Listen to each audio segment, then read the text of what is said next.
gentlemen, this is Henry Fonda. I'm an actor, not an historian, but at this moment, history is recording a march of events which affects every one of you looking at this screen. I'm going to tell you a little more about it in a minute or two, but first I want you to meet a great American and a man who is one of our most dedicated and valuable public servants, the Honorable Robert A. Lovett, Secretary of Defense. Our principal aim today, and the goal toward which we all struggle, is a period of peace during which all may lead secure and useful lives. American women can and must play an important role if we are to realize that goal. Every day in every city and town in our land, we see continuing demonstrations that American women know how to do a job, whether she is a teacher, a doctor, a defense worker, a housewife, or a nurse in Korea. And for further word about the splendid work of a special group of thousands of American women, I'd like you to hear the words of testimony uttered by General Matthew Ridgway while decorating an Army nurse just before he left Korea to take his new assignment in Europe. The hundreds of vital duties being handled by the service women of the Army, the Navy, and the Air Force in the Far East Command are too numerous to mention, but their importance cannot be minimized. Without the efficient, devoted, tireless, and frequently courageous services these splendid women render, our missions here would fall far short of successful accomplishment. Whether it be the military nurse ministering to the sick and wounded, the enlisted woman in communications, administrative, or medical work, or a woman officer in essential staff or operational duty, the story is always the same: duty well performed. I wish that the parents, relatives, and loved ones of our service women over here could see their fine manner of performance. They would be proud, just as we are who serve with them. Our service women have accepted the full challenge of American citizenship, the challenge to help keep our nation the great, free, God-fearing country it is. Keep our nation great. Those words from General Ridgway are backed up by millions of open-minded Americans who have come to realize there is a place for women in the armed forces of our nation, particularly so at a time when the need is so great, when no asset must be wasted.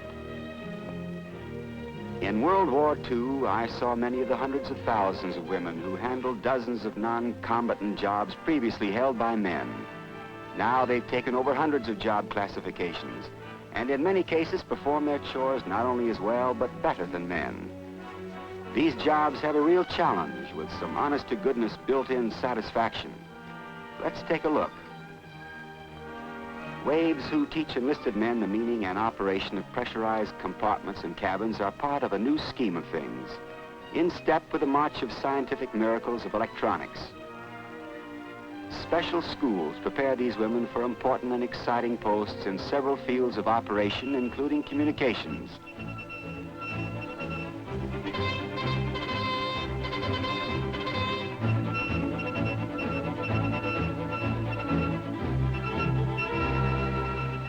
A technician with a more personal touch is a WAC dental hygienist, also a product of a special service school. Many a flyer is in the air today partly because of the Marine who called the shots during blind flying practice in a Link trainer. Once a pilot is in the air, these WAF weather observers will help keep him out of trouble with up-to-the-minute reports on winds and other disturbances. The whereabouts of all aircraft, friendly or otherwise, is of paramount importance to our air commands, and the women who interpret the patterns on the radar scopes have a vital job affecting the safety and security of our shores.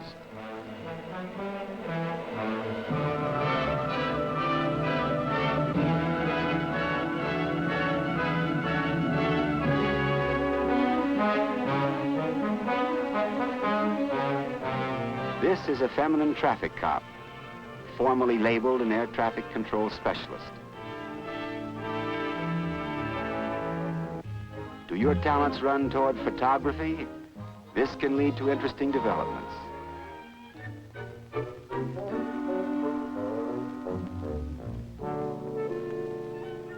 Women who have a feeling for design and line are turned into crack map makers.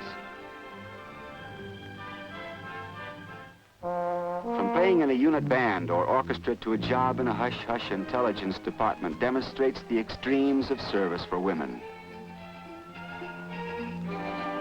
Just as important to the overall picture of service are the posts where you expect to find women at work. Nurses in the Army, Navy, and Air Force pride themselves on attracting only the best women in the nursing field, all of whom are commissioned officers.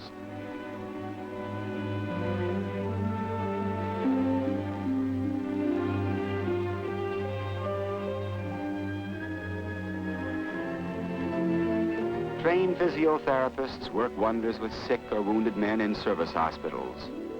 Yet not only must muscles be restored, but the mind and spirit too. Occupational therapists and their assisting medical technicians help immensely in this respect. Seemingly, there's no end to the talents and skills which women can make available to the armed forces. The formulae of the biochemist is also a weapon in the arsenal of defense. But there's more to it than just serving. It's a rare woman who doesn't like to travel in foreign lands, see things in places which formerly existed only in a geography book or tourist folder. Yet travel is not the only broadening influence offered by the services. Sports and recreational activities provide a continuing dividend for women who invest in a service hitch, and here too there's great variety for all.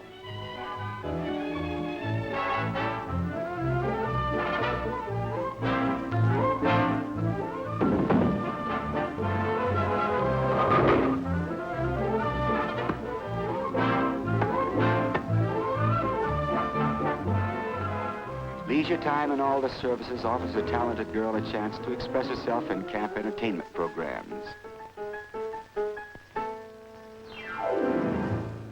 For every woman, there's an opportunity for a generous interlacing of social life to help develop the personality, along with new contacts that have the invigorating flavor of different backgrounds and interests.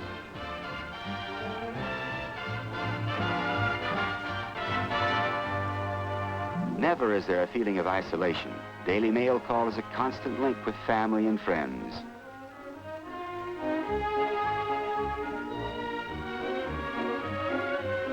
Meanwhile, life on the post holds forth the best in living conditions, from fine food to the comfortable informality of dormitory-style life.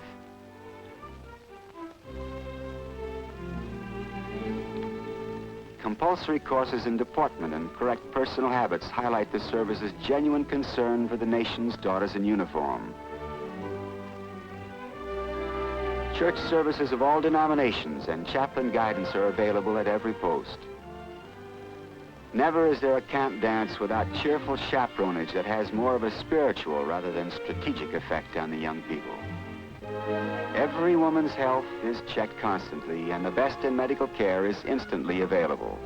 But fitness actually starts with a character check on every candidate even before she enters a branch of service.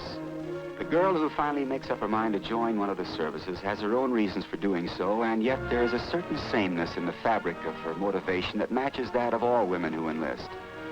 A pattern that involves not only patriotism and duty, but a desire for self-advancement. But these are not new qualities in American women. Throughout history, our women have endowed this nation with their hearts, their hopes, their spirit of sacrifice. Women like Molly Pitcher and Clara Barton, or the fearless gingham-clad women who rode the Oregon Trail. Nor is there any indication that women today are denying their historical and emotional heritage, their background of prideful service. These women marching so proudly are just as dedicated, just as devoted to that heritage as women who have gone before them. And we shall be a better, a more secure nation because of them.